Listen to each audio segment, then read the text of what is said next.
हमारे देश की कई प्रोमिनेंट सेटकॉम कंपनियां काफी लंबे समय से सरकार से कुछ रियायतों की डिमांड कर रही हैं। और आखिर क्या होती है ये सेटकॉम कंपनियां और कैसे ये टेलीकॉम कंपनियों से अलग हैं और इनकी सरकार से किस किस तरह की कौन कौन सी डिमांड है और क्या सरकार से ये डिमांड्स करना सचमुच सही है और इससे मौजूदा कंपनियों के अलावा नए प्लेयर्स जैसे कि एलॉन मस्क की जो स्टारलिंक है या फिर दूसरी कोई भी कंपनी जो अभी इस सेक्टर में नए नए एंट्री ले रहे हैं, क्या उनको भी इससे कुछ फायदा पहुंचेगा? इन्हीं कुछ सवालों के जवाब इस वीडियो में हम जानने की और समझने की कोशिश करेंगे। नमस्कार, मैं हूं मुस्कान ओझा, आप देख रहे हैं मनी 9। दरअसल इंडिया की कई स्पेस और सैटेलाइट कंपनियों ने सरकार से ये मांग की है कि उनसे ली जाने वाली लाइसेंस फीस और स्पेक्ट्रम यूजेस चार्जेस यानी कि SUC को कम कर दिया जाए। इन कंपनियों का ऐसा कहना है कि हम टेलीकॉम ऑपरेटर नहीं हैं, हमारा बिजनेस मॉडल जो है वो बिल्कुल अलग है, पर इसको कंसिडर नहीं करते हुए सरकार हम पर वही टैक्स चार्ज कर रही है जो कि सरकार टेलीकॉम कंपनियों से चार्ज करती है। अभी उन्हें अपने कुल रेवेन्यू का 4% SUC में और कम से कम 3,500 पर मिलियन हर्ट्ज हर साल एनुअल चार्ज के तौर पर देना पड़ता है। इसके ऊपर से लगने वाली 8% की जो लाइसेंस फीस है वो अलग से लगती है। अब ऐसे में कोई पुरानी और नई सेटकॉम कंपनी भारत में इंटरनेट सर्विसेज देना चाहती है, उन्हें सरकार से कुछ खास इंसेंटिव्स नहीं मिलता है। ऐसे में कंपनियों की ये डिमांड है कि जिस तरह पिछले कई सालों से सरकार ने कई टेलीकॉम कंपनियों को स्पेक्ट्रम में बड़ी राहत दी है, जैसे कि 2012, 2014, 2015, 2016, 2021 के स्पेक्ट्रम अलॉटमेंट में टेलीकॉम कंपनियों को राहत दी गई थी। इसके अलावा जियो, एयरटेल और VI जैसी जो कंपनियां हैं उनको बैंकों से कई तरह की छूट भी मिली थी।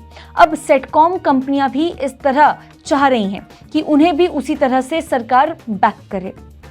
ISPA यानी कि इंडियन स्पेस एसोसिएशन, जिसमें कई कंपनियां आती हैं, यूटेलसेट, वनवेब, नेल्को जैसी कई कंपनियों ने सरकार से अपनी मांग से कहा है कि सरकार को 5 साल का रोलिंग स्पेक्ट्रम रोड मैप बनाना चाहिए ताकि कंपनियों को पहले से पता हो कि आने वाले सालों में स्पेक्ट्रम को लेकर उन्हें क्या क्या सहूलियत मिलने वाली है। और उनकी ये भी डिमांड है कि उन्हें 40 साल तक स्पेक्ट्रम फीस से छूट मिलनी चाहिए। कंपनियों का कहना है कि उन्हें इसके अलावा एक सिंगल विंडो सिस्टम भी ज़रूरत है, क्योंकि अलग अलग मंजूरी लेने के लिए बहुत सारा टाइम, पैसा वेस्ट हो जाता है।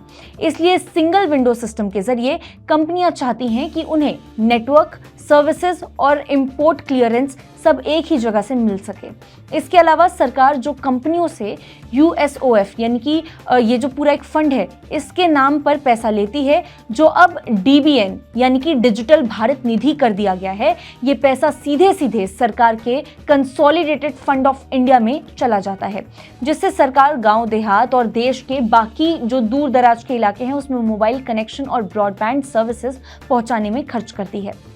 ISPA ने सरकार को यह सुझाव दिया है कि सिर्फ नेटवर्क और कनेक्टिविटी पर ध्यान देना ही काफी नहीं होता, बल्कि इसके लिए इंटरनल इकोसिस्टम को भी मजबूत बनाना चाहिए। इसमें स्पेस टेक सप्लायर्स को सपोर्ट करना, इससे जुड़े MSMEs को यूजर टेस्टिंग इंफ्रास्ट्रक्चर प्रोवाइड कराना और इस फील्ड को इंसेंटिवाइज करके नई इनोवेशन के लिए प्रमोट करना भी उतना ही ज्यादा जरूरी है।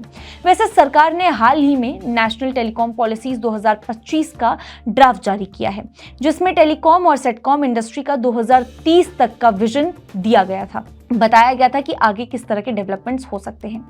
इसमें सबको 4G और 5G नेटवर्क से जोड़ना, लोकल मैन्युफैक्चरिंग को बढ़ावा देना और नई टेक्नोलॉजी जैसे कि AI और 6G को इंटीग्रेट करना शामिल है। फिलहाल ये पॉलिसीज पब्लिक स्क्रूनिटी में है, यानी जनता और इंडस्ट्री एक्सपर्ट्स जो हैं इस पर अपनी राय सरकार से साझा कर सकते हैं। तो कुल मिलाकर सेटकॉम कंपनियां चाहती हैं कि हमें टेलीकॉम कंपनीज की तरह ट्रीट ना किया जाए। अभी भी सेटकॉम इंडिया में इमर्जिंग सेक्टर्स है और अभी इसे सरकार के प्रोटेक्शन की काफ़ी हद तक ज़रूरत है। ऐसे में उनकी सरकार से डिमांड है कि उनसे टेलीकॉम की तरह भारी भरकम जो टैक्स है और फीस है वो बख्शा उनको जाए, यानी उनसे ये चीज़ें नहीं वसूली जाएं, ताकि वो देश के गांव देहात और दूर दराज के जो इलाके हैं वहाँ तक इंटरनेट ले जा सकें। आपको सेटकॉम कंपनीज़ की ये जो पूरी डिमांड है वो कितनी सही लगी, या क्या सेटकॉम कंपनी जो है वो सच में इस तरह तरह की जो छूट है, उनको इस तरह की छूट की ज़रूरत है, ये छूट मिल जाती है, तो क्या इससे आपका और हमारा इंटरनेट कुछ सस्ता हो जाएगा? जब एलॉन मस्क की स्टारलिंक जैसी कंपनियां भारत में एंट्री लेंगी तो बिना किसी गवर्नमेंट प्रोटेक्शन के क्या वो ये कंपनियां जो हैं वो कंपटीशन इनको दे पाएंगी? ऐसे ही और कुछ वीडियोस के लिए देखते रहिए मनी9।